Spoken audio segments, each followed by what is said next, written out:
Hey, okay, so my friend Wilson, he is starting this movement. It's called What Defines You, and he, I really enjoy what it's about and everything, and basically,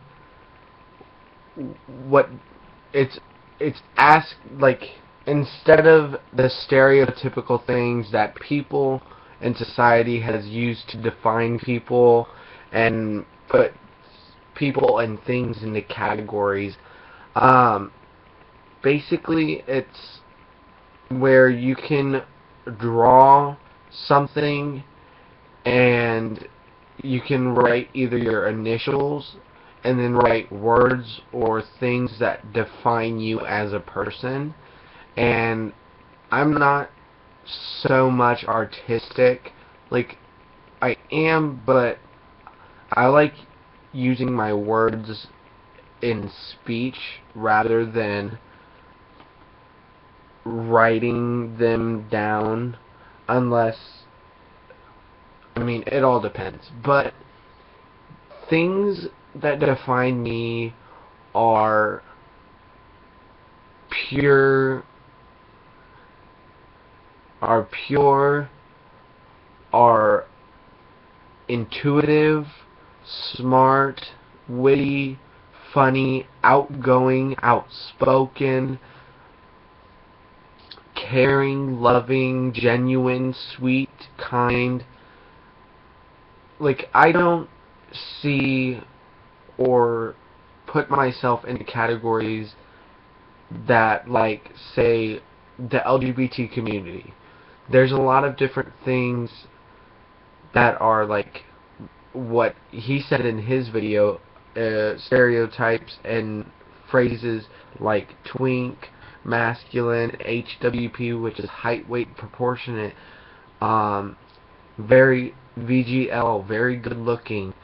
You know, I try to define myself in terms of how I see myself and how I view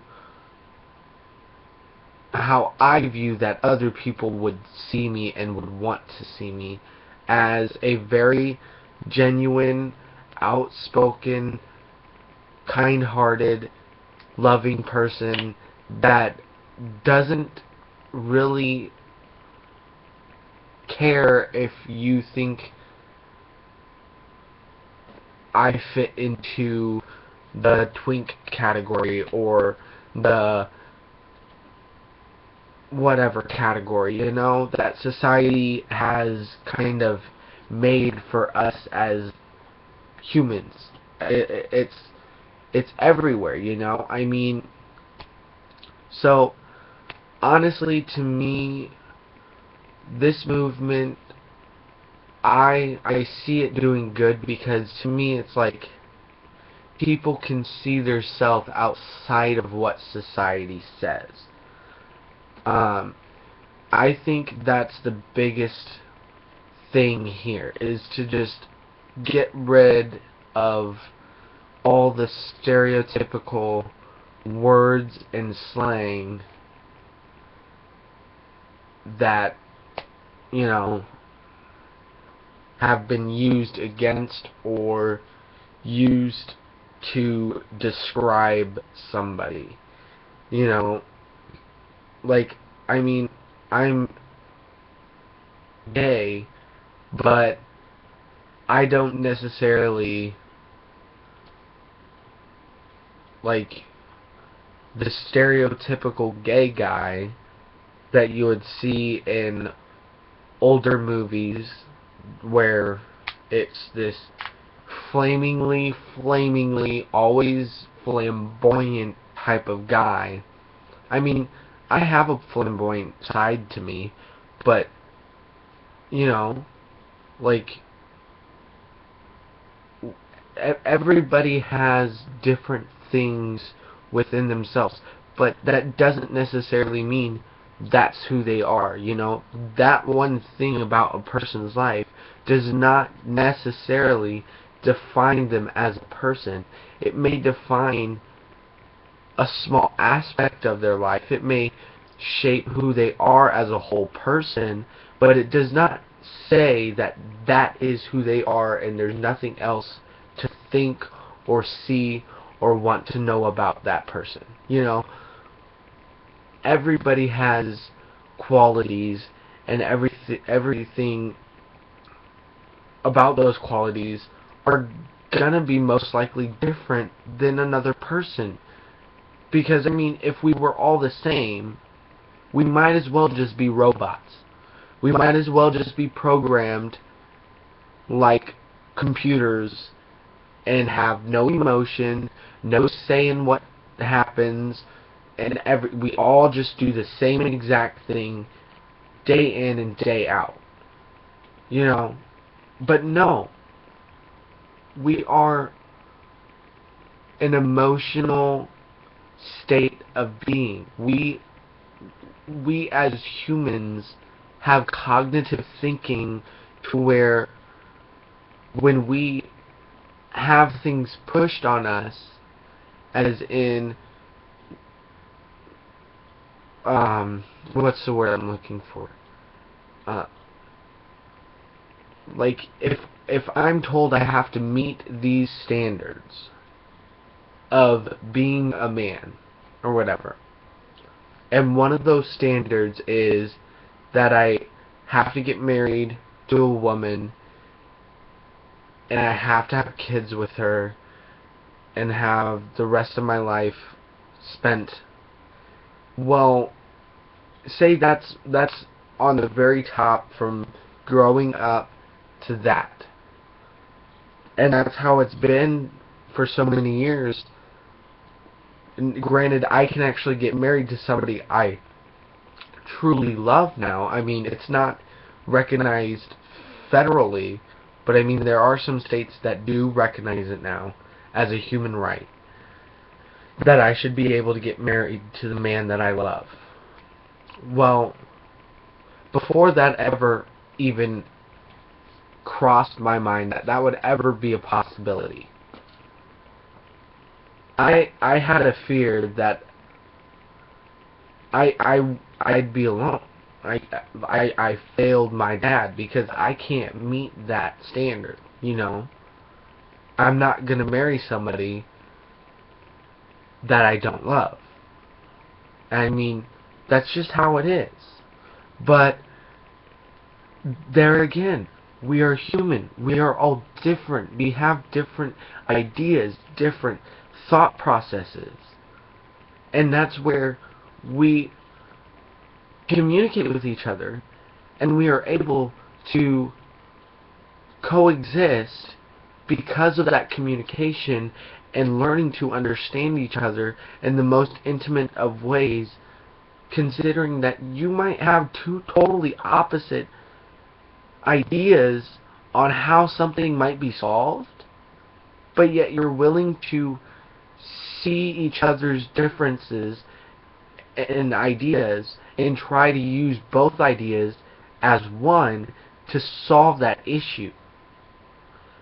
So, with all these labels and stereotypical things that society has placed on people, well, to me, this movement is here to kind of push that aside and be like, no, you can be your own self, you can be your own human, because you're different, just like me, just like everyone you meet. You might have similarities, but you are not the same person. You think for yourself. You do for yourself. Unless you're a minor and you're under your parents' authority.